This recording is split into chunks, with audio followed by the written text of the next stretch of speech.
একটা খাবার যেটা কিনা পুরুষের টেস্টোস্টেরন বাড়িয়ে ফেলে, আবার ত্বক উজ্জ্বল করে ব্রণ কমিয়ে ফেলে, চুল পড়া কমিয়ে ফেলে, চুলের মজবুত শক্ত উজ্জ্বল করে ফেলে চুলটাকে। আবার মেয়েদের জন্য পেরিমেনোপৌজাল যে মুড সুইংটা আসে ডিপ্রেসিভ এপিসোডের মতো, ওটাও কিনা নিয়ন্ত্রণ করে ফেলে।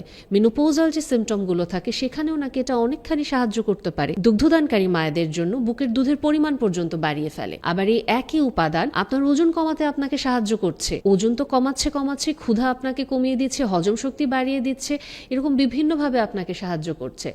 একই সাথে আপনার রক্তে কোলেস্টেরল লেভেলটাকেও কিনা নিয়ন্ত্রণ করতে পারে। আবার আপনার রক্তে যে চিনির পরিমাণটা, আমরা যেটা বলি ব্লাড সুগার লেভেলটা, ওটাও নাকি এটা কমাতে হেল্প করে। আবার পিসিওএস, পলিসিস্টিক ওভারিয়ান সিনড্রোম, এখানেও নাকি সাহায্য করছে। লিভারের জন্য এটা কোনো ক্ষতি করছে না। এত ভালো খাবারের নামটা কি? এটাকে আমরা মেথি নামে চিনি। এই মেথিটা আপনি যদি সারা রাত পানিতে ভিজিয়ে রাখেন, তারপরে ঘুম থেকে উঠে জাস্ট ওই পানিটা খেয়ে ফেলেন, এবং চাইলে আপনি একটু হালকা 2 মিনিট ফুটিয়েও নিতে পারেন, তারপরেও আপনি খেতে পারেন হালকা কুসুম গরম বা ঠান্ডা করে। আবার আপনি যেটা করতে পারেন, যেটাকে আপনি ভিজিয়ে রেখে আপনি পানিটা খেয়ে ফেললেন, তারপরে কি মেথিটাকে ফেলে দিবেন? কোনো প্রয়োজন নেই। এটাকে যেটা বললাম, ওই যে একটু হালকা ফুটিয়ে ফেলেছেন, তারপরে এটাকে একটু ব্লেন্ড করে আপনি আপনার চুলেও দিয়ে রাখতে পারেন, আপনি আপনার ত্বকেও দিয়ে রাখতে পারেন। পুরো জিনিসটাই আপনি খেতেও পাচ্ছেন এবং আপনি ব্যবহারও করতে পারছেন, এবং সব দিক থেকে আপনি লাভবান হবেন।